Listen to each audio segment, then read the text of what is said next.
Podcast17, broadcasting from deep within Combine territory. It is every citizen's duty to resist the Combine and learn the truth. Transmission code 9161. Rise and shine, Mr. Citizens. Rise and shine. Welcome to Podcast 17, your weekly verbal tour of everything Half-Life. With me this week, on my left, we have Emmanuel from Planet Half-Life and Simon from Interlopers.net. And as always, William. So, welcome, everybody. How's it going, everybody? Yo. Hello. So, William, there's been a lot happening this week in the Half-Life world, and why don't you start to tell us all about it? In fact, what we need to do first is we need to let the guests introduce themselves. So, first of all, Emmanuel, off you go. Hey, what's up? He's not too excited because he's too busy watching the Formula One Grand Prix right now. I wasn't the one who scheduled the podcast during the same time as the World Championship, so bugger off. And Simon, please, tell us about yourself. Yeah, I'll make a bit more of an effort than that. I am Simon, but I go as the name Blink, and I am the owner and runner of Interlopers.net. I'm sure a lot of people have heard of it. I hope so, because it's one of the greatest websites on the internet currently. But not as good as Planet Half-Life, right? Or Planetphillip. And why don't you tell us a little bit about your first experience with Half-Life? Maybe one of your first memories.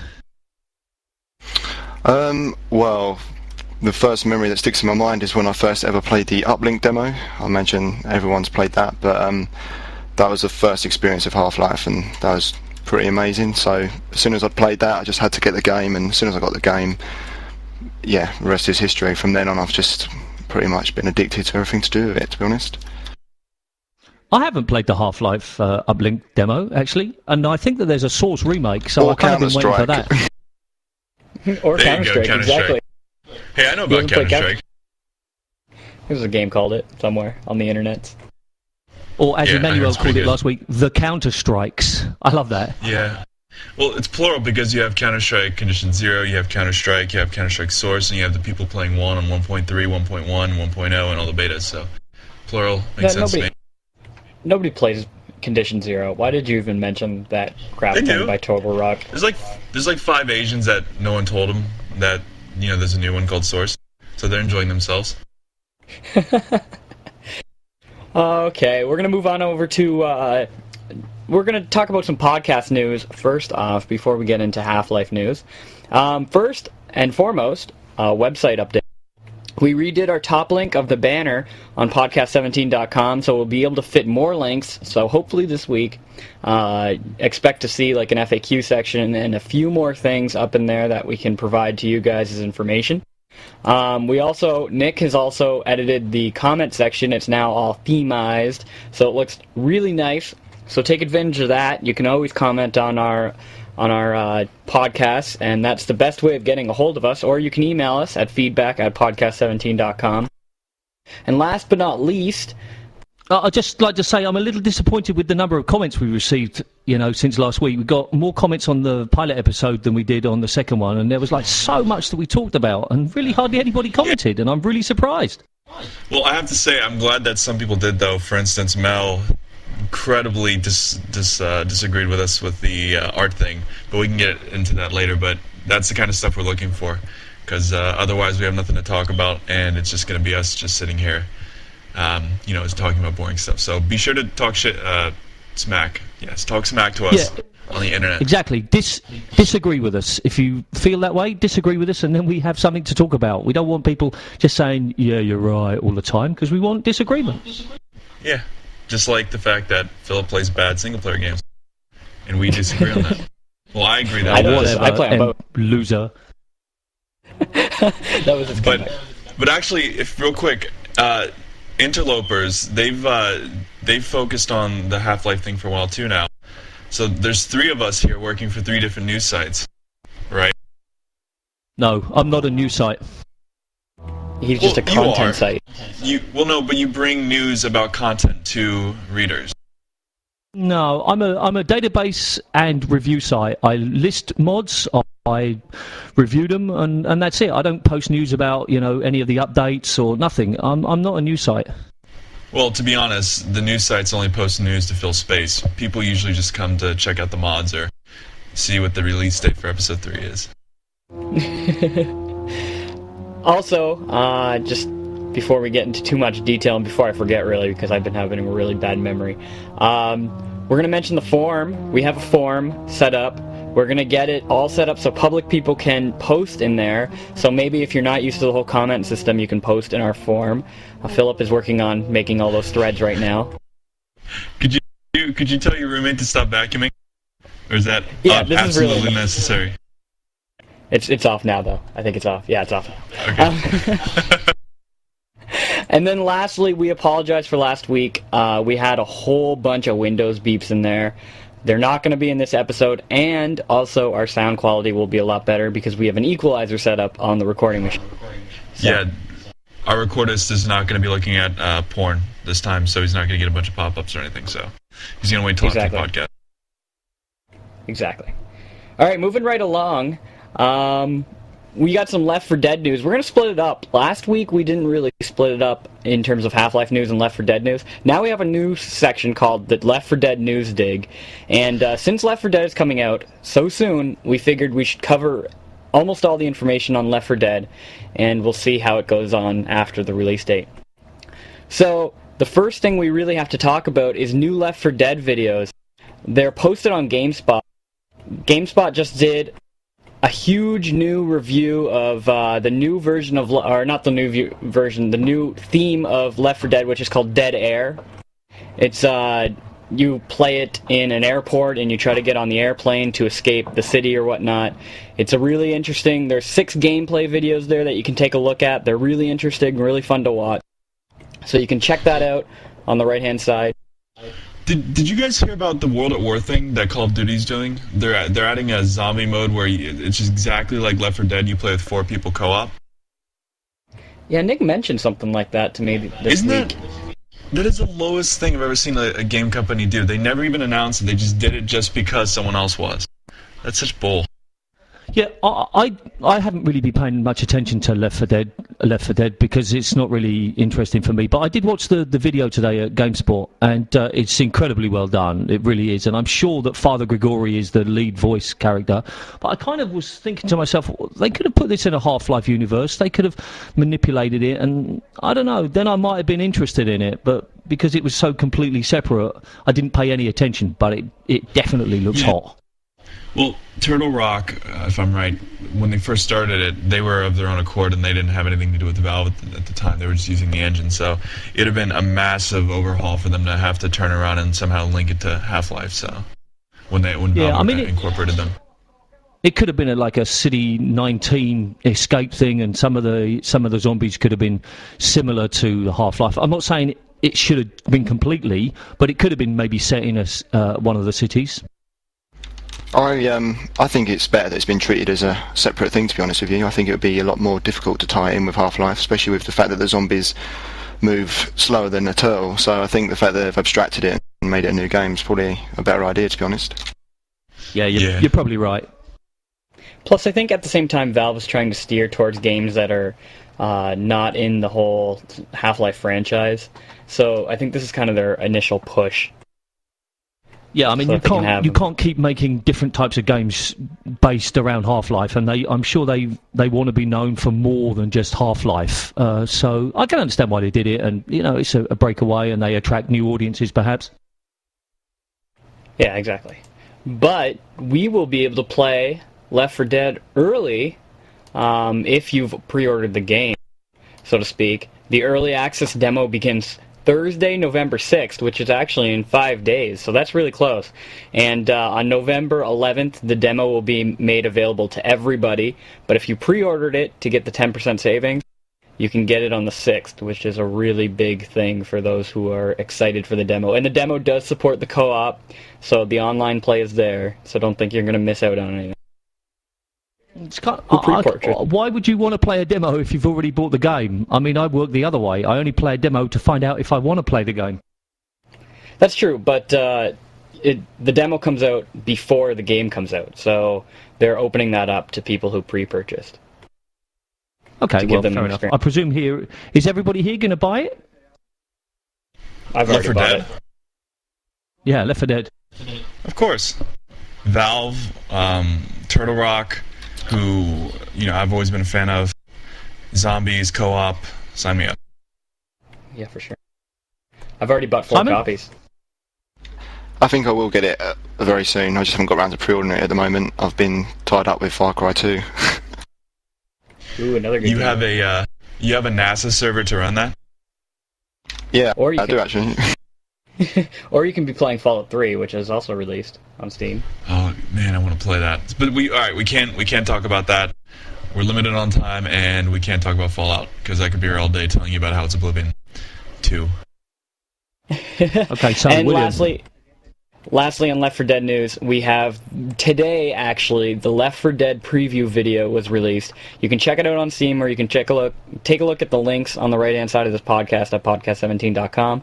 And this video is awesome. Oh my god.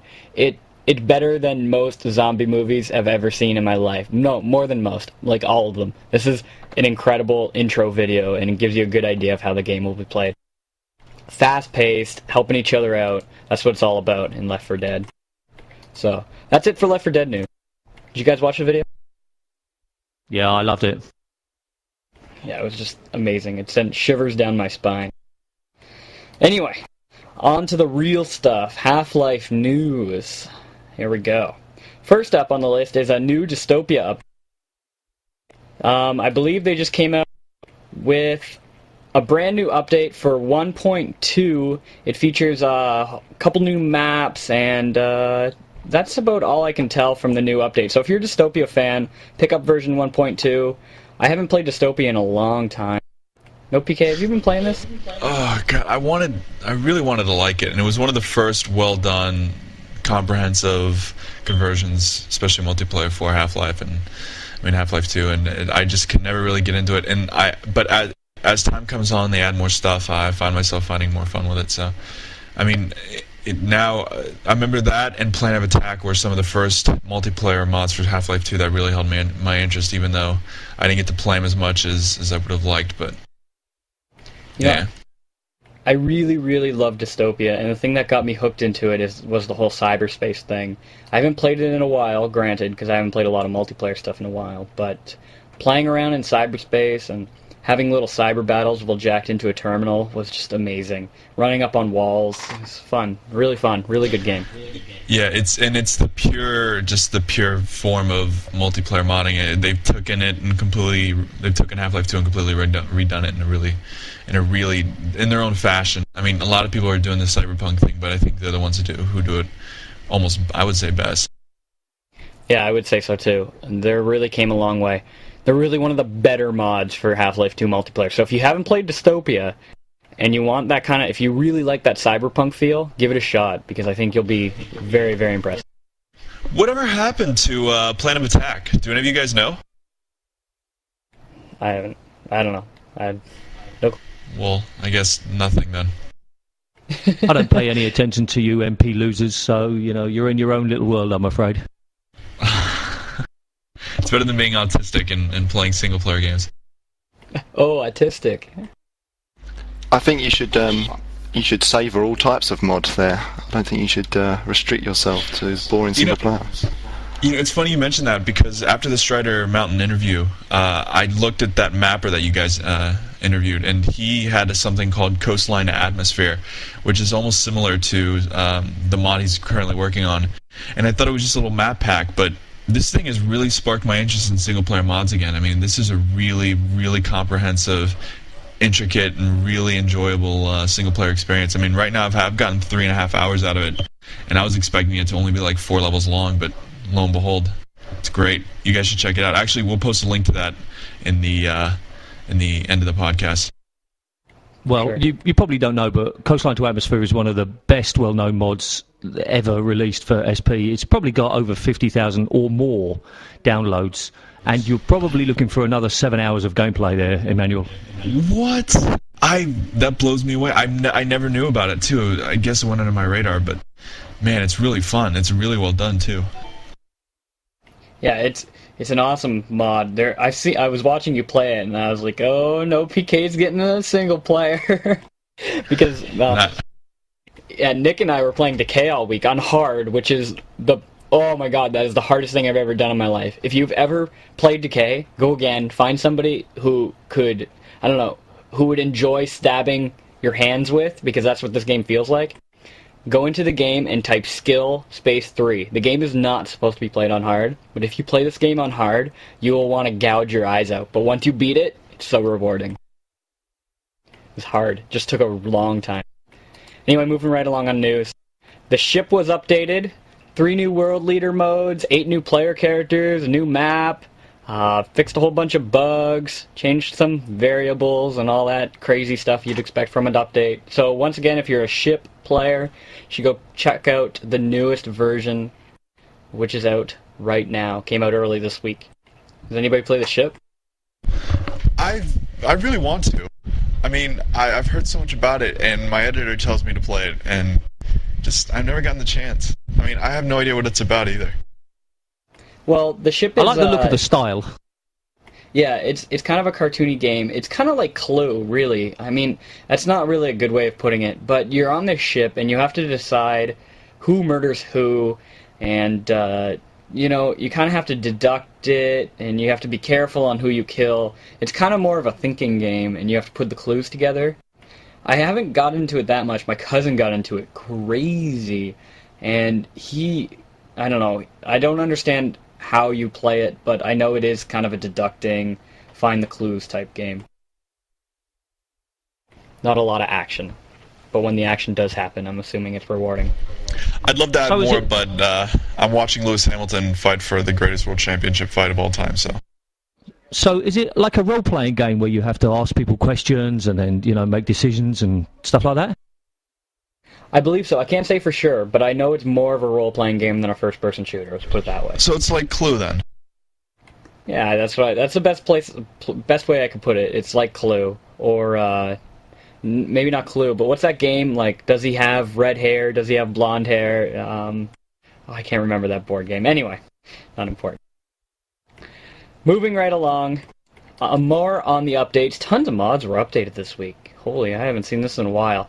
Zombie Master version 1.2.0 has been released, full of Molotov cocktails, revolvers, immobilators, banshees clinging to ceilings, new map entities, whole bunch of server adjustments, and obviously bug fixes and lag tweaks. So just in time for Halloween, Zombie Master was released. Came out of nowhere. They didn't really say that they were going to release a new update, but that is out for Half-Life. It's another mod that's been updated. So many mods. I want to play them all. Actually, that goes on to the point that we were talking about last week. You know, you were sort of saying there's not enough players, but I mean, maybe it's that there's just too many good mods, and you know, that's the problem. That there are lots of crap mods, of course, but there's just too many good mods, and we don't know what we want to play.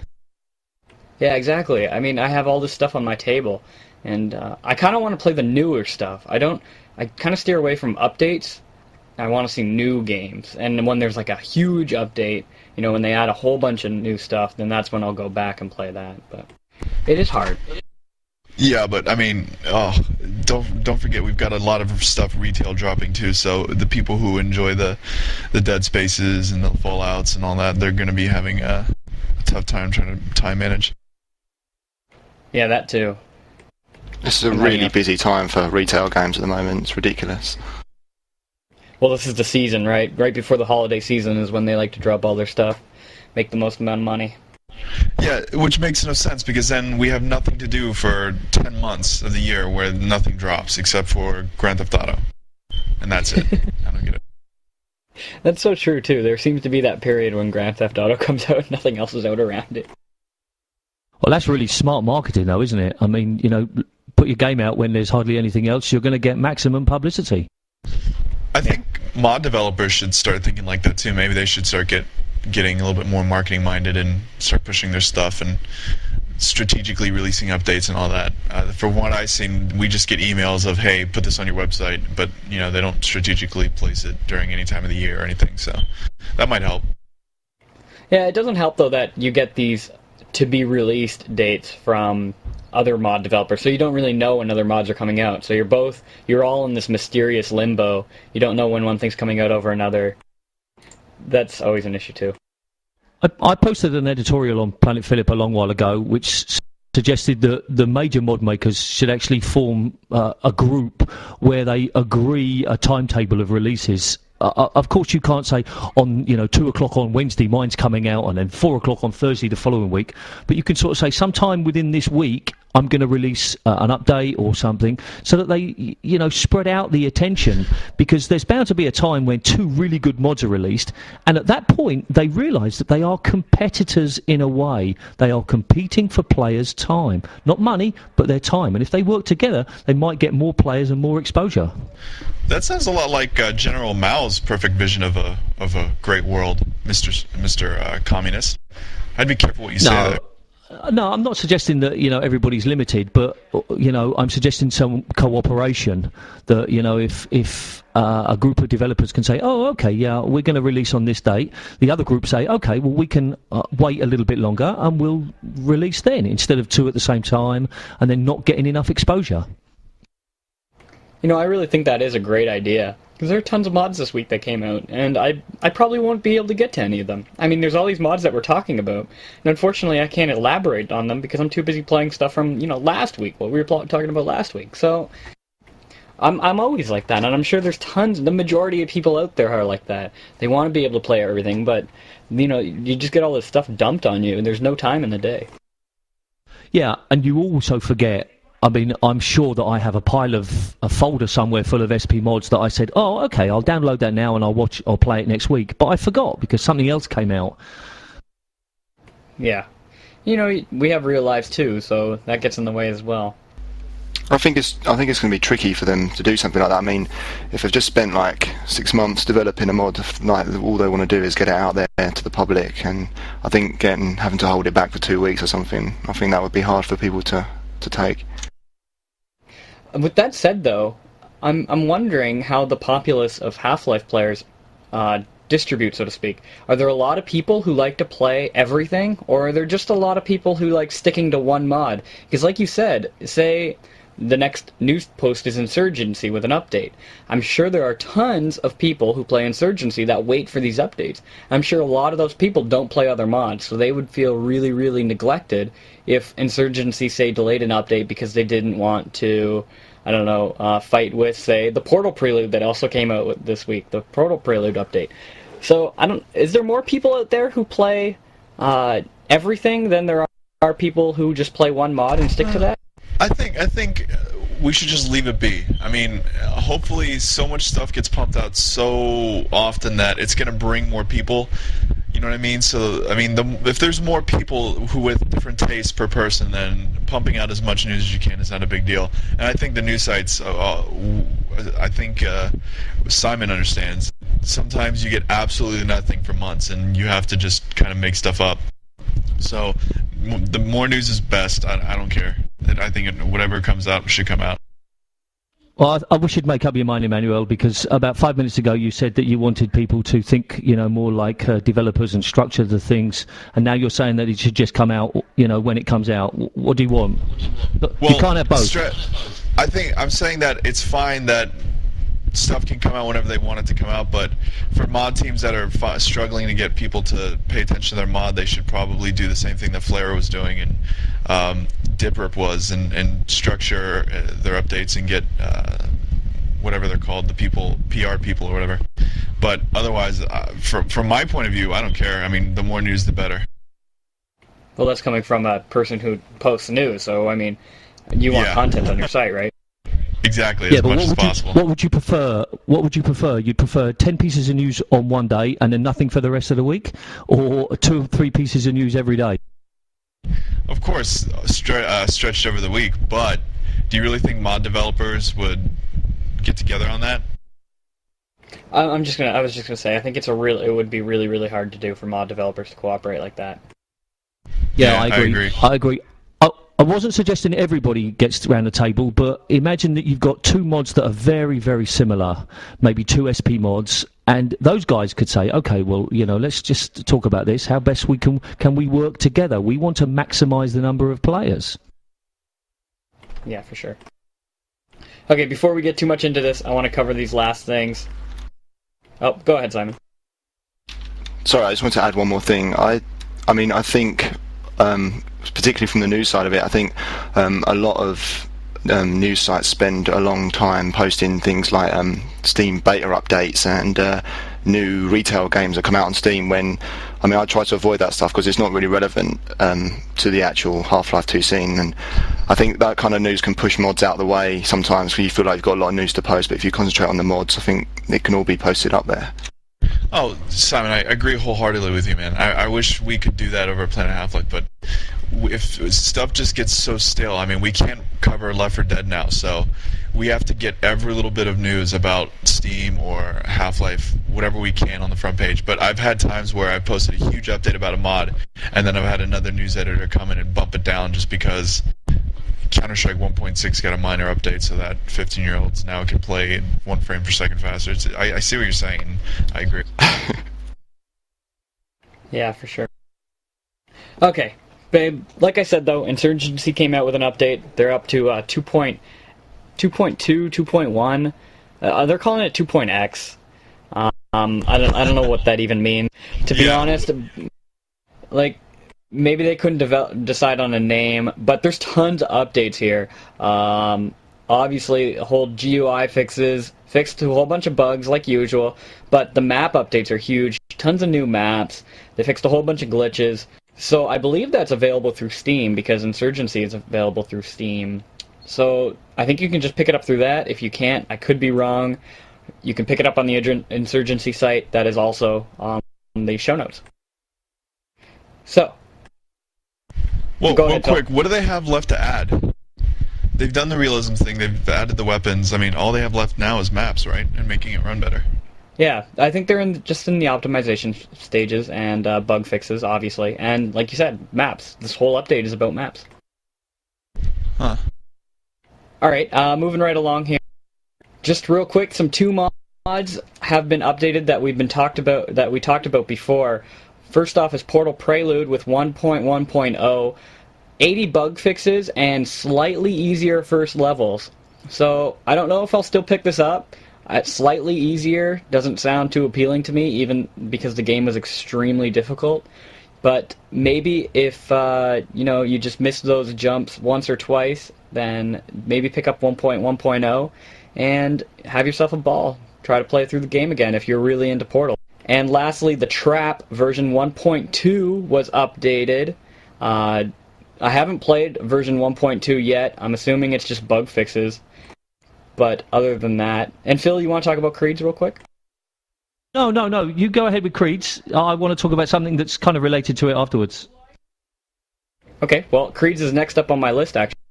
They updated with... I guess they're coming out with a brand new beta 4. This is Kreedz Source, and you can check it out on the show notes again. They added a whole bunch of new animations, some new maps, new buy weapon systems. You can check out their... Well, they have an update for coming up beta 4, so right now 3.1 is out. And they have a new character coming out, Lara Croft, of course. And they just fixed a whole bunch of stuff. Kreedz is always fun. I love playing Kreedz. And they optimized it so people who have really, really high ping can, jump those crazy jumps instead of going to a lower ping server. I really need to try this one. I remember one of my visitors on the website calling this is the first Half-Life 2 mod that your grandmother can play. And I really, really like the way he put that. And I've never really looked into it basically because I hate jumping. But it's such a clever idea that it deserves everybody's attention, at least for a short period of time. Yeah, I love the ingenuity you see and how fun it can be. That and the Counter-Strike Source surfing thing. I love mods like these where they just kind of run with a silly idea that ends up being really fun. Yeah, I agree too. I love Kreedz, but I don't think your grandmother can play. I think that's a totally falsified information. Because this game Kreedz is extremely hard, and it takes skill to learn how to do, say, a 180 jump while strafing midair, or doing, those corner jumps or bunny hopping across platforms that sink into water. It is hard, and it takes skill. That's what Kreedz is all about. It's not about just jumping and casually jumping in games. It's about developing your skills of jumping that I use in other games. I use my Kreedz jumping skills in right now Fallout 3, or if I play another mod, I'll use Kreedz to try to skip an entire area just for fun. So I think what the poster on Planetphillip was really talking about was the fact that it wasn't a shooting mod. It was something that, didn't rely on killing people, and, for a lot of people the idea of shooting things is not really interesting. It was more that idea of there's something completely new that they could do. But you're right, from a skill point of view, it would be probably impossible. Yeah, I've hosted a couple of Kreedz servers, actually a Svencoop Kreedz server, and it's a very, very social atmosphere. You have people who are just chatting, talking about their day while doing their jumps, because it can get really repetitive. You feel like you're kind of a zombie in a game, just continuously hitting space, space, and jumping around corners. But so then you add that talking atmosphere and talking to other people and meeting new people. It's fun. It's really fun. It's a lot more friendly than most first-person shooters. I would like to harken back to Formula 1, where people do nothing but hit brake and accelerate all day, but really it's not about the act, but the perfection of something. So I think it's perfectly reasonable. Okay, while we're talking about Kreedz, something that caught my eye this week that isn't on our agenda list, so the other guests don't know I'm going to mention it, is something called Mirror's Edge Source. Now, for listeners who may not know, Mirror's Edge is a game concept where basically you use your parkour, or however you pronounce that word, parkour skills, which is running and jumping, and somebody has created the first trailer map for Source, and we'll post the link on the website when we finish this week. But has any of the other guests heard of this? I have not heard of this, and I'm a huge Mirror's Edge fan. No, I'm afraid not. Yeah, same too. I've been looking at Mirror's Edge for a long time now, and if they really do go through with the mod, then count me in. That sounds awesome. Mirror's Edge is possibly my second most anticipated game of the year, next to Left 4 Dead. Yeah, it's a fantastic concept. It looks really good, and the guy who's made it in the source, he's done a great job. I have to admit that I cheated and no-clip because I couldn't get any of the jumps well. I couldn't even jump over the first fence at the beginning. That might be because I'm just, really bad, or maybe because it hasn't implemented some of the gameplay characteristics. But I posted it on the Planetphillip forum and nobody replied. And I'm thinking, geez, I thought that this would be really interesting for people. No, we'll definitely post it in the show notes. It looks... That sounds awesome. I haven't seen the trailer yet, but it sounds awesome in concept. It just makes sense. It's a first-person source engine. Why not just port the game over? And I'd like to follow that through a little bit, actually. Not necessarily to take up too much time, but something we could talk about in the future is the way that there does seem to be more and more people recreating other games in the source engine. And I think that holds some interesting topics. I mean, you were talking earlier on, William, about Decay, and really... that's just a remake from another game. And in fact, some of the other things on our list, we've got a Resident Evil game that we're going to mention that's been announced. That's just a remake on the Source engine. So I think there's some interesting points, not for today, but maybe a future episode where we talk about, the future of cloning with the Source engine. Yeah, and that's a great segue into our next mod that we're going to talk about, and that's FarCrab. It's a recreation of Far Cry, and Demo 2 is now available. I really wanted to play this, but I didn't get around to it because Halloween weekend and everything. I was too busy in real life, but this sounds funny and fun, actually. I mean, it looks kind of ghetto, because it's only demos. But the maps look nice, and it's an outdoor environment. It kind of reminds me of Far Cry, to be honest. So this looks really, really, really cool. It's called FarCrab, and it'll be in our show notes. And that's a perfect example of a recreation in Source. International Online Soccer server update. If you run a server, just real quick, update your servers because iOS Source 2008 for the server patches have been released. And so all you players expect to see updates. You don't have to update. It's just a server patch. But expect to see updates in the servers that you play on. So it's really that simple. What a cool mod that is. I don't know if anyone here has had the chance to play it yet, but another just brilliant example of ingenuity in the mod community. And it's really well done if you get the chance to play it. Incredibly hard to master, but really, really well done. I mean, in the approach they do with the manipulating the engine and making it so that you can actually kick the ball and pass and stuff. I mean, in the 3 weeks I played it, I never got nearly as good as some of the regulars were, but man, it was really interesting. Yes, but you're American. Americans can't play football. Yeah, well, first of all, we're too fat to even get out of the chair, let alone run around a field and kick a ball around. I never got into iOS. I'm not a soccer fan or a football fan for all you European listeners. I just found it boring. Running around a giant field, kicking a ball into giant nets is not my, concept of fun. Yeah, but you run around in a virtual world pointing and clicking with virtual guns at people's faces. So that's not much better, is it? And you're Canadian, and Canadians can't play football either. Yeah, we definitely can't. We definitely cannot play soccer. More than Americans, in fact. Yeah, and plus we're better than you at hockey too, so, Oh, don't even start with that. Yeah. But again, we're coming off of Half-Life and talking about Formula 1 and sports. We should talk more about video games. Video games! Right. As I would say.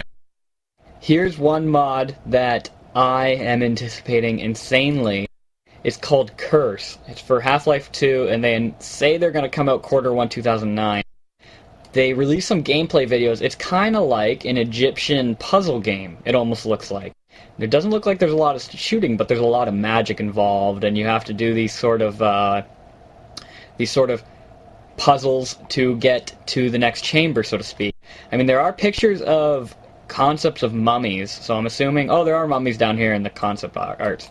So I'm assuming there are enemies for you to shoot. Maybe you just have to avoid. But this game looks awesome. Did you guys take a look at this? Yeah, I agree. It does look very, very good.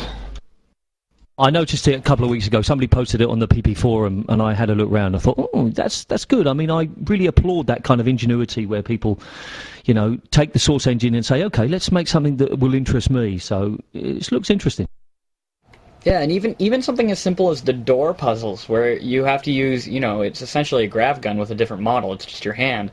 And you move this ball through this maze to unlock the door. I mean, that's just such a cool concept. I love things like that, where, instead of just having a static door, you have something a little bit more intricate or something a little bit more interesting. Wasn't there a big mod for UT4 that had like a ball that you're supposed to, move around the world and open doors and stuff? Does anybody remember hearing about that? No. Oh, I've never played UT2K4 or whatever. No, I've never played it either, but there was like a good mod. I'll look for it and I'll post a link on the website for this show, because that looked really interesting. That was like a puzzle game, almost like Marble Madness, but from a first-person perspective. Don't get me started on Marble Madness. That game was awesome. But that does sound fun, though. Like, that kind of... Well, yeah. Actually, now that you mention it, I think I remember that. That'd be a good approach, too. I mean, if someone had told you 5 years ago about Portal, you would have said, that sounds boring. But, that kind of simplified, fun approach to games, I think, is fun. I wish people would do that more. Well, I mean, take a look at Flash games or online web games. People have tons of fun, and they're just simple concepts. They're just simple point and shoot in some cases, or point and clicks or in other cases. Yeah. Okay, yeah, it's called The Ball, and it's for Unreal Tournament 3, and we'll post a link for it. It's a very quick description. The Ball is a first-person single-player puzzle mod with an Aztec theme to it. The mod takes place in a mysterious Aztec temple, blah, blah, blah, blah, blah. And you use physics to escape. So, cool. That is very cool. That sounds fun. Yeah, I'll check that out. I got UT3. See, there's so many mods for other games that I didn't really get into that I want to play. That's a perfect example. The whole Unreal Tournament series. Well, luckily for you, a lot of the more popular Quake ones, like Urban Terror, they were released standalone, so you can still go back and check those out. They're still pretty popular, too. Yeah, I've heard that as well. Moving right along, one thing that I wanted to talk about that might spark some conversation is Earth Special Forces. This game has been out forever, ESF, for Half-Life. No, we're not talking about anything Dragon Ball Z related. Moving on. No, we're not going to talk about Dragon Ball Z. We're going to talk about what they released. They released an editor for their own mod called the XML FX editor. I'll quickly read this so you guys are up to speed. Raven and LOD have been working on the XML tool. You are now able to edit or add FX features. This means you can create your own particle effects, add sounds, and animations. You'll also be able to create your own transform effect. So essentially what this is, if you've ever played with Flash or any of those other timeline-ish editors, you can add your own effects and, transformations, as they say, in this XML editor, and it'll print it off, and you can play them in, the ESF servers. So what do you guys think about mods releasing their own editors for their own games? I think that's amazing. This is a crazy undertaking. Hell yeah, that's all I gotta say. I mean, the tools are there. Why not do it? And that makes a lot more. I mean, I bet Natural Selection is gonna have to do that for NS2, because the stuff they want to pull off is so intricate. I say go for it, and it really they gives. They already are doing that, I think. Oh, are they? Yeah, because with the whole, I forget what it's called, but yeah, you're right. It's gonna be real. I think it, and plus it gives a challenge to mappers and developers who would like that challenge too. So why not? Yeah, it gives you an idea of who's really dedicated towards those mods. And as much as I hate Dragon Ball Z mods, ESF has really put a lot of work into this, and they haven't faltered and they haven't steered off course forever. And this new XML editor is perfect proof that they care more than just about their games. They care about people making it fun for themselves. It adds that whole new dynamic in the mod. You create your own stuff, the game becomes more yours instead of somebody else's who supplied you with something. This is just amazing, in my opinion. Have to admit, I haven't checked it out, but it sounds cool. I mean, adding effects with your own editor sounds wonderful, but I just haven't seen it, sorry. It's okay. I just thought I'd mention that because it's such a cool concept. We got emails about this. We got probably 3 emails just about this one mod that I'm going to be talking about next. It's on everybody's radar, it seems. It's on everybody's radar, it seems. Every website I see this post, and it's, of course, Jailbreak Source. They're coming out with a new version. The most highlighted feature is, of course, the dinosaurs and robots. You can fight as dinosaurs versus robots. It's a really comical type gameplay aspect that they're adding, and they're adding turrets and auto shotguns. They've been updating a lot. We'll link to them. I don't want to cover it all. But Simon, you said you wanted to talk about Jailbreak Source. You've been beta testing, I think? Yeah. I was testing on the 0.4 version, which was the last release. And recently I sat down and played the 0.5 on one of their beta test nights, and it's come such a long way. It's so polished now. The graphical interface is great, and they've made so many new additions, and what I love most about it is just all the different environments they've got for it. They've kind of stopped having any rules for this game because there's no realism rules or anything. They've got any kind of map they want to make. Some of the new executions are absolutely hilarious, and it's one of the few mods that I've played where I actually just end up laughing in my chair because some of the stupidest things happen. And there's only like 4 guys developing it, and they're the nicest guys, so it's a really great mod, so definitely check that out when it comes out. Yeah, I think more mod developers should go in that direction of not taking themselves so seriously and just kind of having a good time, because that definitely shows in Jailbreak. Yeah, I think so too, and especially that dinosaurs versus robots thing was funny when they announced that, showed some screenshots. It's just another perfect example of really catering to your fans. If 90% of your fans are like, you should add robots, and if it's a realistic mod, but 90% of your fans are saying add robots, well, do you appeal to the majority, or do you just do what your mod sticks to? In my opinion, you should appeal to the majority and throw the robots in there. Who cares if it's realistic?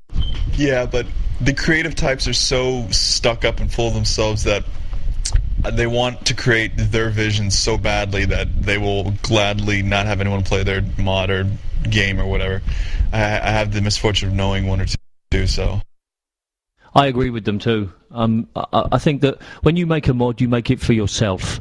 You're not making something specifically just because you want lots of other people to play it. I mean, that's obviously something that you want. Otherwise, all we would do is we would just have a poll somewhere on a website that would say, click the things that you want, and then we'll just make it that way. These people spend a lot of time and effort making these things, and I don't want to make something for somebody else. I want to make it for me. And if these guys said, I want robots and I want dinosaurs, great. And if the players don't like it, well, that's something that they have to consider, but they shouldn't make it for somebody else. They should make it for themselves. That's another really good point. I disagree. I mean, there's two types of your whatever goal you have. A, I'm making this for fun and to have people play it, or B, I'm making this for fun and for myself. Screw what everyone else wants. And you just have to decide which one's which. Don't be surprised when no one plays your mod, though, when you pick A. I mean B. Simon, you run a website, same as I do, and I'm quite strict about what I do on my website because it's what I want. I spend a lot of time on it. And if you got 1,000 emails saying that they wanted you to cover Unreal Tournament 3, would you cover Unreal Tournament 3? That's an interesting point, because that discussion did kick off. People want to know whether we should move into another engine, and I did very, very much consider it, and it's still on my cards. But it's such a kind of a big move to do that I haven't really been able to pay attention to something like that. I mean, we've built up the Half-Life 2 side of it, so it's a lot easier to cover that. But I mean, if people really want something like that, then I'll definitely look into it. But the other side of it is people know that it's not your job, so they're quite content if that's something you can't do, but people are just happy to voice their opinions. But what about if it was something though, that you weren't interested in, though? I mean, would you cover something just because your readers wanted to, but you didn't want to do it? I don't know, it depends. If I really strongly didn't want to do it, then of course no, because after all it's me that's got to put the time in. But I mean, if people want to expand into designing levels for Unreal now, and that's the way everyone's going, then I don't think that a site or a mod should fall behind just because they don't want to take on any other views. I mean, if everyone's screaming for Unreal editing, then, you know, I would definitely consider going that way, because otherwise, at the end of the day, people can just go somewhere else. That's a great point, too. I mean, like I said, I'm sticking with my opinion where you should appeal to the majority, because when you're not talking to anybody, you're just talking to yourself. But I've tried to do things for other people, and if I'm doing something wrong, or if I'm doing something that's not appealing to most people, then clearly my opinion is wrong in that sense. You know what I mean? If I were developing a mod, I would try to incorporate as much as the comments and criticisms that people throw at me. If it changes the mod, you know what, that's okay for me, because I do it for other people and not for myself. Okay, well, it looks like I'm in the minority here, but that's cool. I'm used to that. You should be by now. No, that's okay. I mean, it always gives us the other side of the coin, right? So it's great, because I'm sure there's a lot of people out there, Philip, who think exactly as you're thinking. You know, it's my property. I want it the way I want it, which is fine, which is another great concept to have. There are mods and there are developers out there who do that, and the games are better because of it, because they stuck to their roots. And then the players are like, oh, now I see where his direction was. Now I see where his motivation was behind it. So it's another great point. But before we get too deep into that, I did want to just mention this. I mean, it's not that big of news, but Project Resident Evil is a new mod for Half-Life 2 that's been announced. Whether or not it'll ever be released is another story. But, you know, it's just your normal Resident Evil run-of-the-mill type game. But what I wanted to ask was, are you guys sick of seeing Resident Evil and, like NOPK said, Dragon Ball Z mods for the Half-Life and Half-Life 2 franchise? Oh, no way. I won't be happy until there's maybe 500, 600, 700 of them. And I think it isn't played out yet. I think they should keep doing it, because it's a great idea that hasn't already been copied by Silent Hill and every other retail game ever made. I think I would just like to see one get released instead of thousands of screenshots of mods. That too. Yeah, so why are people developing new Resident Evil mods when clearly other Resident Evil mods aren't out yet? Why don't they just join together, or why don't they apply to join their dev team? Yeah, or why don't they just let Capcom do it like they've been doing now for 12 years? I mean, they've had no trouble doing it. They still are. Yeah. Philip, you had something to say? Yeah, no, all I was going to say was that I love ModDB to death, but this is one of the drawbacks for the site for me, is that too often they just put a mod on, and I know they've taken a lot of steps to limit that exposure, but, you know, a few guys get around and say, hey, why don't we do this? And they're like, okay, I'll do a drawing of a guy, you do a drawing of a guy, and then we'll do maybe, you know, a little bit of a story, and then it's on ModDB, and it's like a new mod. And I almost wish they had sort of like a limit until it's like 50% done. We're not going to tell anybody about it, because too often people start and they just don't finish. Yeah, I think that's part of why Fallout 3 was so cool for me, was because they announced it when it was almost done, and then within the year they had it finished. I love releases like that. Yeah, that is a great release. I think that's a much better idea. I mean, for a while, probably last year, I was trying to develop a single player mod for Half-Life, and I kept it under wraps as much as possible. And I did do like a blog to go with the development of it. But I think what is a good idea is, if you're doing a mod, is if you keep it under wraps until a lot of it's developed, then you haven't got anyone to let down. I mean, it's just you that's working on it, and I know people want to rush out there and show it to everyone, but you might as well wait until you've at least got the finishing goals in sight, and then when you do show everyone and blow them away, they know that you're actually going to deliver. Yeah, I agree. I mean, Adam Foster has this policy where he literally says nothing about what's happening until it's time for release. I mean, everybody knows he's developing like a second part to Minerva, but he doesn't release any screenshots, or he really keeps it under wraps, and that's the way. Get it nearly finished and then have a publicity drive. Plus, it gives you a goal. I mean, when you release a bunch of crap at once, you just kind of go, okay, cool, we got our time, and we'll keep working. But if you set a goal for yourself and say, okay, I'm not going to release any information until this point, and I'm not going to do any more until this point, it gives you something to work towards and something to be proud of. Otherwise, you're just kind of whoring your mod out. Well, I think you just put yourself under needless pressure as well. Like, if you've got tons of media releases and people are asking you where the next release is going to be, then I don't think there's any point in putting you under that pressure unless you know you can deliver it. Yeah, okay. And that also reminds me that on our list of updates, there's a mod called Left Behind, and this is like another mod that's just got one piece of concept art and 2 drawings of supposedly their lead character. It's based in the city of Black Mesa, which nobody's ever heard about, and I think I read somewhere that they're still working on the story. I mean, why even release anything like that? Exactly, come on. I've got huge respect for the people who make these mods, but don't start us with this. How many mods have you heard of go, alright chaps, we've got the engine done, and we've got all the models, sounds, animations, textures, and gameplay done. Oh no, we forgot the story, what are we going to do? Great, now we're going to have to hold it back for 4 years. I mean, the story you can do in like 3 days. Just come on, people. You are so wrong. A single player mod is about the story. That should be the first thing that you start with. People like you are the people like you are the multiplayer people. It's all about gameplay, and I respect that, and you guys can go out and have some fun, and a mod like Ballmen for Half-Life 2, is a good example of that. It's not about what it looks like, it's what it plays like. But a single player mod is the story. You have a crappy story, you can't add it at the end. It's the wrong way. Can you make a film and then add the story at the end? Of course not. Yeah, but that's if that's your motivation. If the story is the driving force in your mod, not gameplay, then yeah, you're right. But even then, I mean, one of us could bang out a story in 3 minutes. Guy runs into trouble.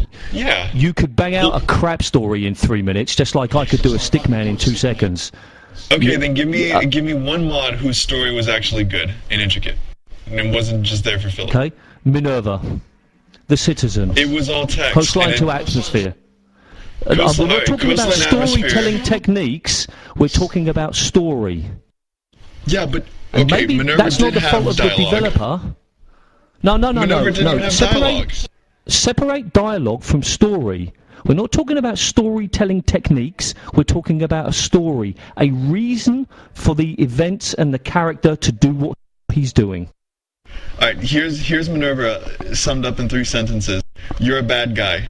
Maybe you're not a bad guy. No, just kidding, you're a bad guy. And some really pretentious dialogue you go on with it. Here's Half-Life summed up. Oh, something bad happened. I better walk out. If you put these things down into the base sentences, they don't mean anything. It's not about why they happen. It's not about what happens. It's about why they happen. But I mean, you've got fucking scientists going, hey, that guy's gonna kill us. Go do that thing. Okay, now go do this thing. And you've got this cinematic experience with actors and characters, and it's really well done, whereas Minerva was just a bunch of text on your screen.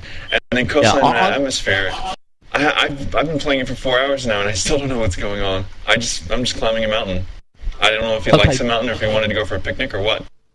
But that's not necessarily the part of the developer's fault. That's maybe Valve's fault for not offering them enough options for easy storytelling, and that's a separate issue. Yeah, I didn't like the text in Minerva. I really didn't like that part, but it had a story, it had a reason, and that's what you should start with when you start a single-player mod. Well, okay, you have to keep in mind, I have the attention span of a pencil, so when I have to read text in a story, I don't pay attention to that story anymore. I am now just shooting zombies in the face because it's what I do. It's like a natural reaction to that thing, but then I've seen mods where, I don't know if it was Awakening or I forget, they had terrible stories, but just because they took the time to get voice actors, I was way more involved with the story, even though it was really bad. Yeah, I agree, but I think you're separating two different issues here. We're not talking about how they tell the story, because I agree, being a voice actor, voice acting is the most important part.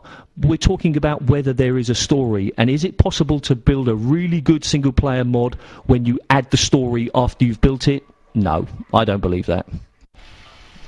Yeah, maybe. I guess you're right. No, Doom 3 was not technically maybe. a really good game. Definitely. But okay, if we're going to agree on that, then we need to agree that voice acting and direction is really important.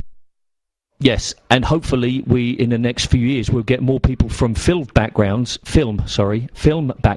coming into the gaming industry, like they did with some of the trailers from TF2, where they really knew how to tell a story, because in the gaming community, we perhaps don't really know how to tell a story through the game yet.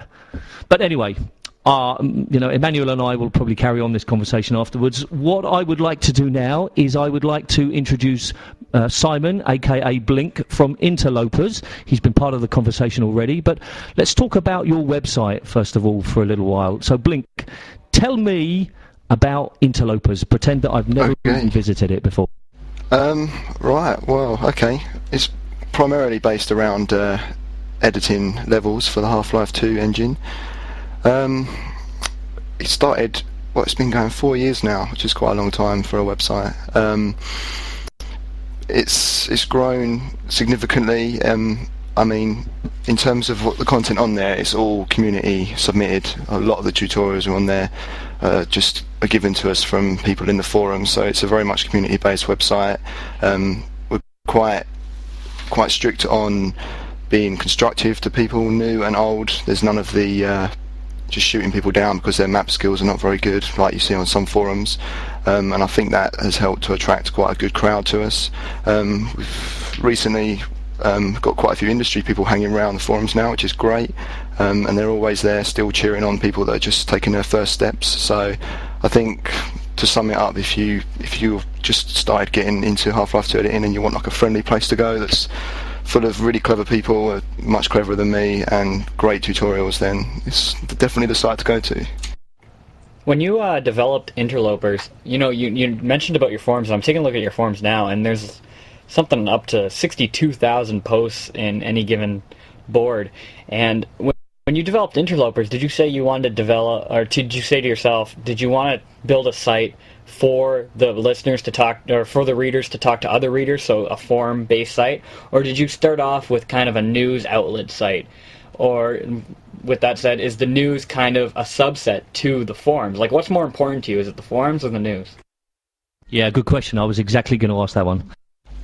Yeah, I think the news kind of actually accompanies the actual Half-Life 2 editing side of it. I mean, primarily it's based around level editing and people discussing how to do it and helping each other out, but the news is kind of another side to it that's grown, because people love talking about all the latest releases, and it's kind of cool because you get an angle on new mods from a developer's side of view rather than the mod DB that looks awesome kind of player view. So I think it's good for people there to discuss the news as well, but it's definitely been focused around the actual editing side of it, and the news has kind of just grown, but it's still kind of an integral part of it. I respect Interlopers and for what you've done just hugely. I mean, Planet Half-Life was around for a long time, and they don't focus on community like you guys do. And I stand on the shoulders of giants, whereas you are the giants. So, huge respect for you guys, especially for tying community into the news thing. They kind of go hand in hand. That brings on another real good question of mine. When does a site get too big? When does a site seem to lose its sense of community. Do you find Interlopers moving in that direction? Like NOPK said, I mean, Planet Half-Life and the whole IGN franchise is so big now that you don't really have a community because it's such a large franchise. Whereas with Interlopers, you know, even though you have 60,000 posts, you still have people that are dealing with each other and making friends because they recognize each other in other posts. When does a site grow too big, so to speak? Can I just add, Planet Half-Life, that's another downfall for us. The community does not control what we do. If 1 million people tomorrow emailed our predecessor, or whatever, or the people who own us, and said we want them to cover Left 4 Dead or Bunnies, then it wouldn't matter because the bigwigs are still going to make that decision. Whereas in Interlopers, it's much more personal, and if you want something done, you know, harking back to what we said earlier, chances are if enough people want it, it'll get done. It's a community site. Yeah, so Simon, what do you think of that? I think a site gets too big when the people that are running it aren't able to keep up with the people that are actually joining the forums. I mean, we're not as huge in terms of forum base as some big websites like the Gary's Mod forums. I mean, that's just packed. And those kind of websites kind of get a bad rap because there's just so many people there, and they've kind of almost made the rules for themselves to the point where they just ban people for coughing or something like that. So yeah, I think personally with Interlopers, I'm always on there, always, you know, trying to check as many threads as possible. I can't keep up with everything, but I've also got like 2 or 3 guys that really help out with the moderation side of it. And I think what helps is the way that it's been run is that everyone kind of has like a respect for each other. We rarely have to ban anyone, as ridiculous as it sounds, because people don't just come on there to attack other members. I mean, it's kind of like there's quite a lot of respect between older members and new members. So I think it's kind of the way you bring the forum up and how you run it, and it rubs off on people, and then they take those values, and I don't have to do much moderation. I think of all the websites that get mentioned in the readmes of all the SP mods, I think Interlopers is probably the number one. There's always like thanks for all the guys at Interlopers. Obviously, other Snark Peer and TWHL get mentioned, but I think Interlopers is the biggest one that I see mentioned in the readmes. Just out of curiosity, how many times is Interlopers linked directly from the official Valve Source SDK for development? Because when I was working on something, I noticed that you guys were a big part of that too. I've no idea how much is in there. I mean, a lot. I think.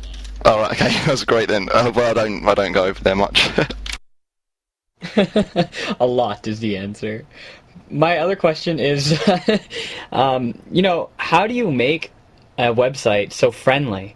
I mean, obviously it's not entirely up to you, but how do you steer your website content towards I keep saying listeners, towards readers who have that friendly personality and, steer away from those people who kind of spam the crap out of your forums? Yeah, it's a good question. I think, when we first started the site up, I was very hands-on, because obviously it was quite a small forum, so it's quite easy to be quite hands-on with it. But as soon as someone come across with an attitude from another forum and just like, hey, it's crap, that map is crap, don't, go and learn mapping before you come back, you just kind of, you don't jump on those posts, but you kind of step in and say, look, that's not how we, be constructive around here, blah, blah, blah. And you kind of, you have to keep on it quite a lot, and it can be quite annoying because people come across with their own ideas of how a forum is.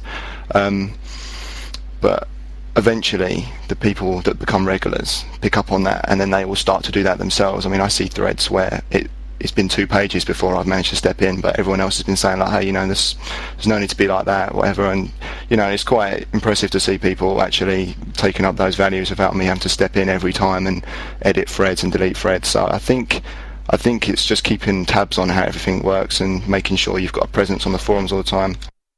Yeah, keep in mind, no matter how good the community is, we're dealing with video game players, not Mensa members. So no matter how good your community is, you're bound to run into people like that.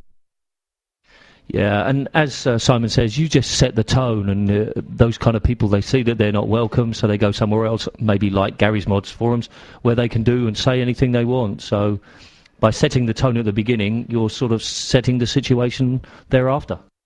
Well, the whole theme of the Gary Mods forums started around the game, right?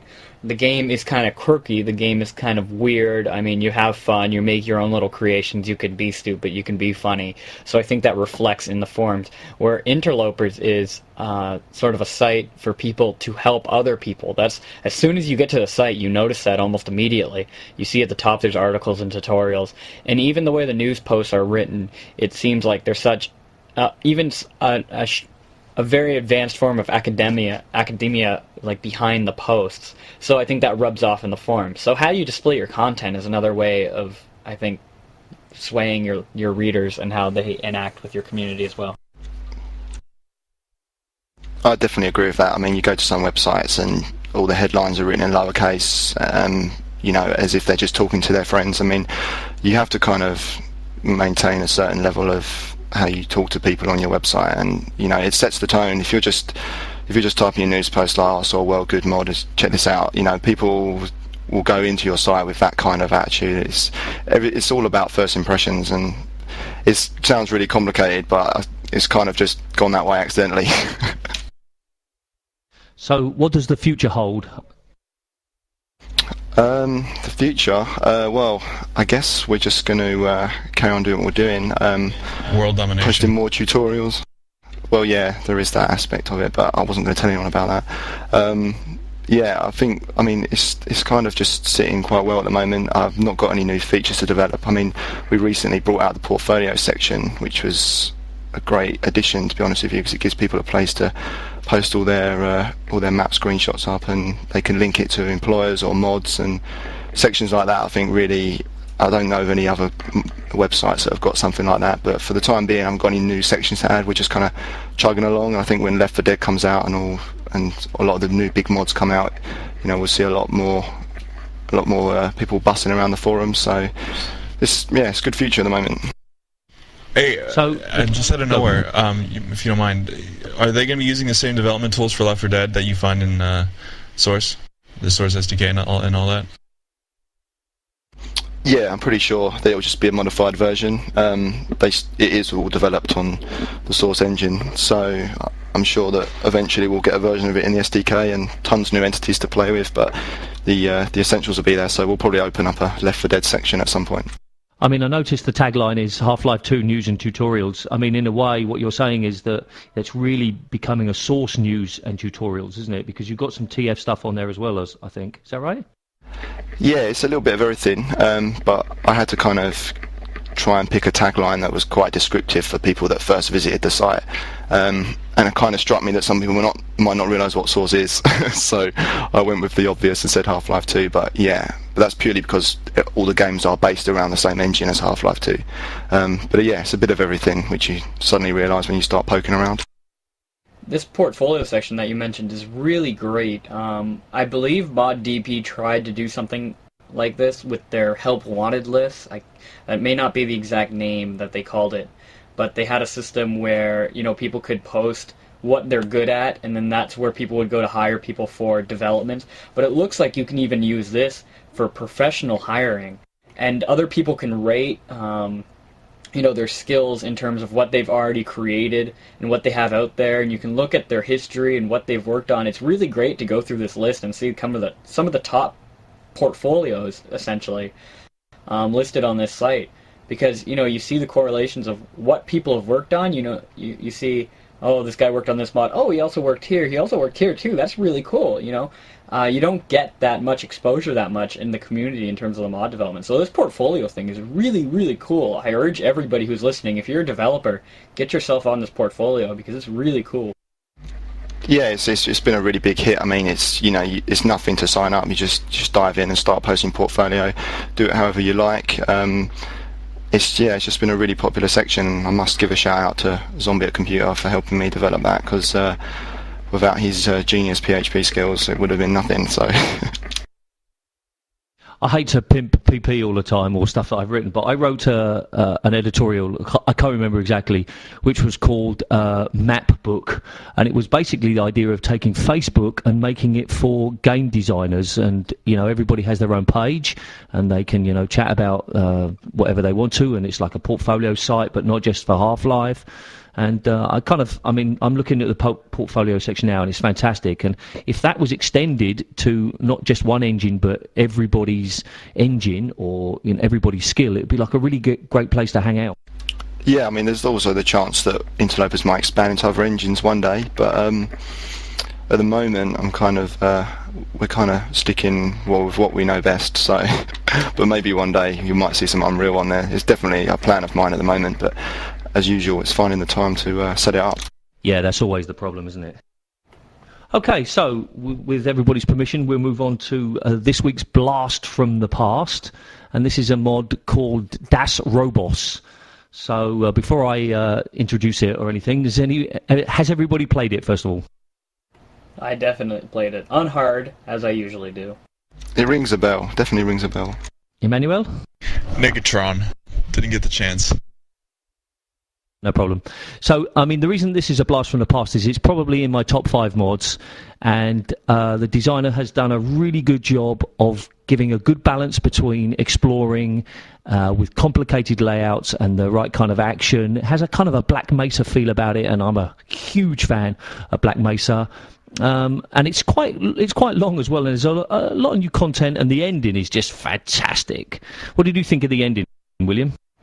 Well, I don't see how this is your top 5 mod, to be completely honest. I might have to disagree with you on this. It is only 3 maps, but the maps are huge, and playing it on hard is extremely difficult and fun. In fact, I played it for a couple of hours. But, it seems like the mod starts really, really nice, and then it gets gimmicky.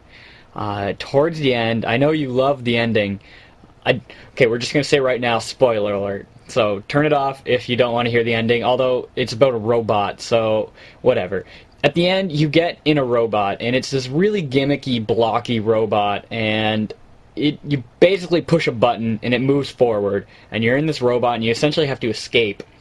And it doesn't seem like it's as well as it could be. I don't know, I don't feel like it's that professional. I really didn't feel that end, and at the end I was just like, come on, really? No, I agree with you. And the first time I played it, I said exactly the same thing. I thought, this is just so naff, which is like an English word meaning, not really, it doesn't have enough class. But when I played it a second time, I thought, actually, it's not that bad. There's a lot of work that's gone into it, and designing a huge robot, and I have to tell listeners, this robot is huge. It makes like a strider look like an insect. And you're right, you just push one button, it moves forward, and you push another button, and it fires. But I just felt that kind of whole idea where he tried to do something so new was just worth it. But you're right, it's not as professional as it could be. Don't get me wrong, when you get in that elevator and, after level 2, so to speak, and into level 3, which is the level with the robot, you get in that elevator and it starts climbing up, and you're seeing this robot for the first time, really, like in real life, so to speak, because you see it on these monitors, but you don't really see how big it is. And you're climbing up this elevator, and you think this elevator will never end, and you're only seeing below the waist of this robot. And it is giant. It's a real big undertaking in terms of mapping. And then, to top it all off, he had to build the corridor and the map that houses this robot. So you're walking out, and you're breaking through the giant doors that are keeping this robot in, and they're trying to make sure you don't steal it, so to speak. But like I said, it does feel really gimmicky, but the beginning is really, really nice.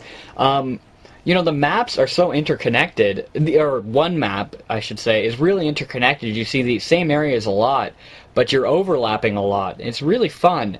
I really had a good time with the first little bit. Yeah, when I first played it, the first part was like, oh my god, this is, where am I going? I wasn't sure where I was going. I kept getting stuck and stuff, but it's just probably because it's intricate that's why it caught me out.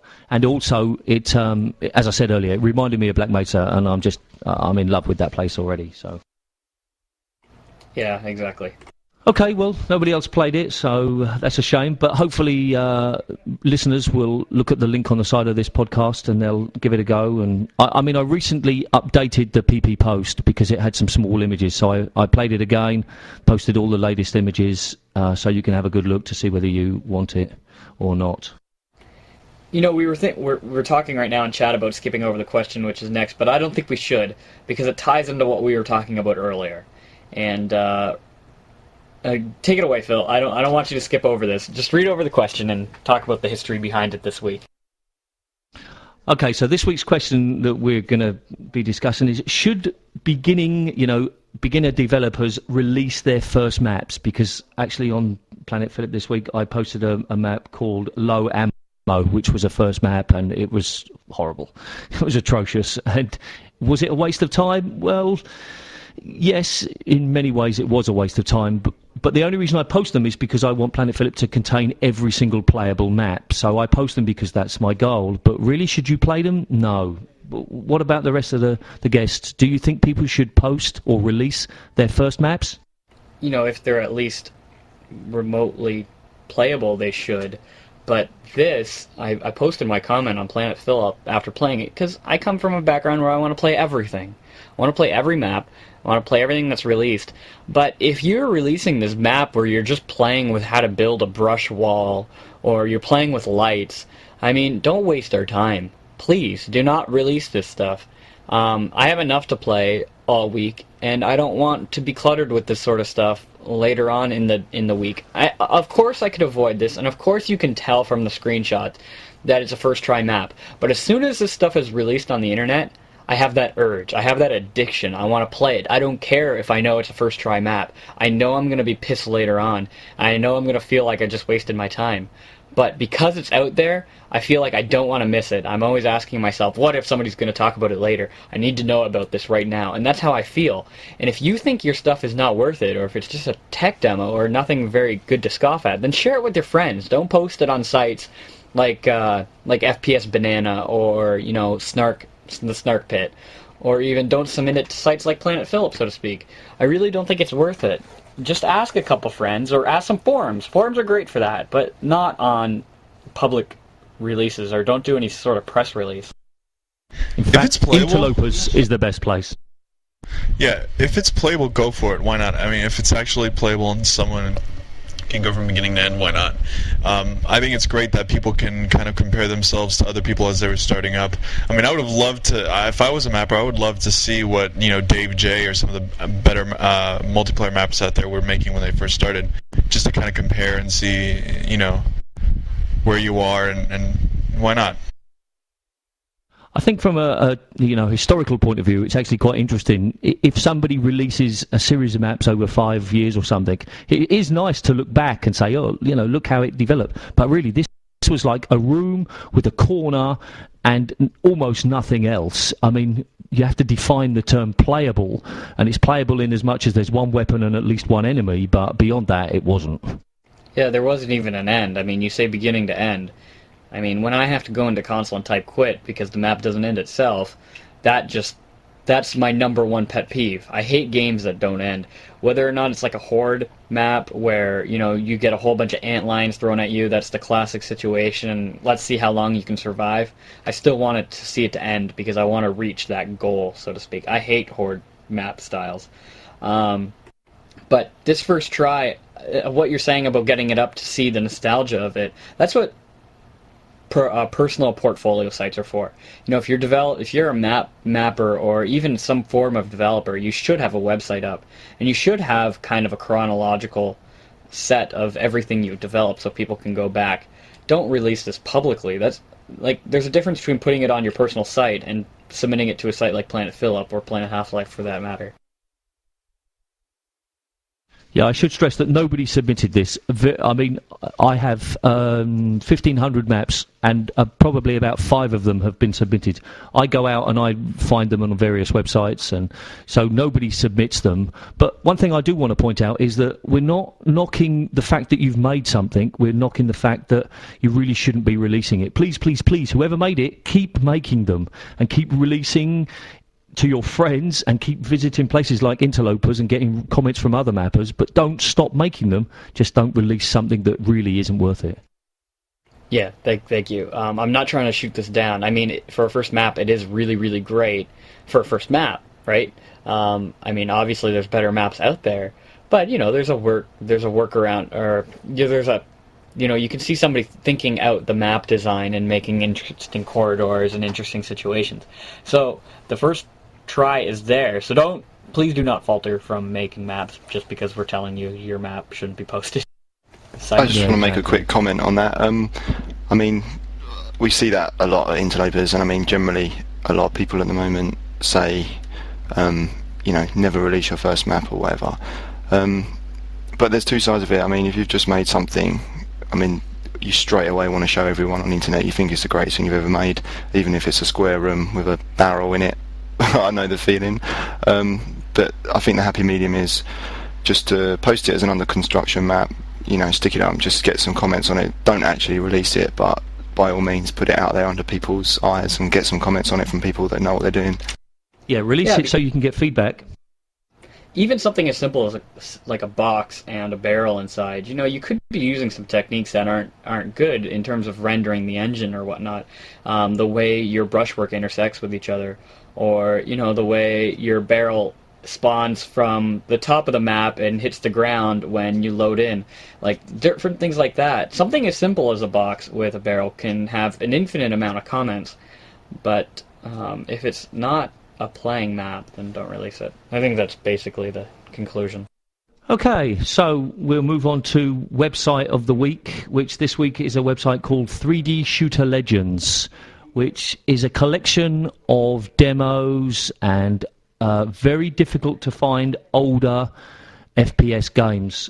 It has a huge selection of games. Now, I need to tell you that it doesn't have wares on it, but it does release some full games. Now, I suppose that's a contradiction. What they're really saying is, look, why don't you try this game, and if you like it, you should buy it.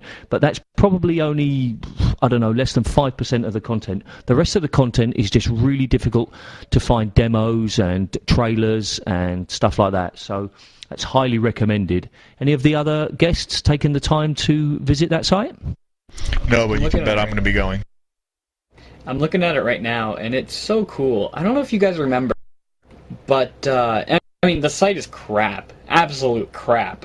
But, it's a really, really nice database of these ancient first-person shooters, and I'm talking super ancient. But do you guys remember a website called Espace? It was called the Espace Mod. And it was way back in the day of Half-Life when there was no real place for people to put their mods or any modding news. No, I can't say I've even heard of it. Well, it was this site, and this site reminds me exactly like a space, and they would just basically have simple text, and they say, this map, or this mod has been released, click here to download. But this is really cool. I mean, I want to play these all. I feel like I want to play these all. Simon, have you visited this site? I'm having a look right now. From a web design point of view, it's pretty ugly, but it looks quite an interesting collection of things to download and check out, but probably not really my kind of thing, to be honest with you. William, it sounds like that our guests this week haven't read the guidelines and checked out the sites before they visited today's recording.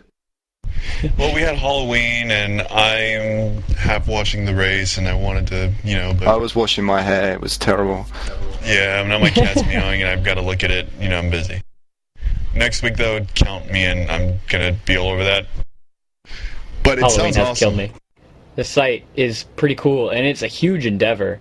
I mean, if you click one of these links with the dates, you click 1997, for example, and there's just tons of games listed in there, and there's some games that obviously I haven't even heard of. Some of them I have, for example, like Turok. The Turok is listed there, or the original Quake, or Jedi Knight, Hexen 2. Nuke It 1000 is one game that I remember playing for an entire summer. That's the Duke Nukem map pack. But some of these games look awesome, and I've never heard of them before. It's so cool. This is a really cool site, really nicely done in terms of a database perspective.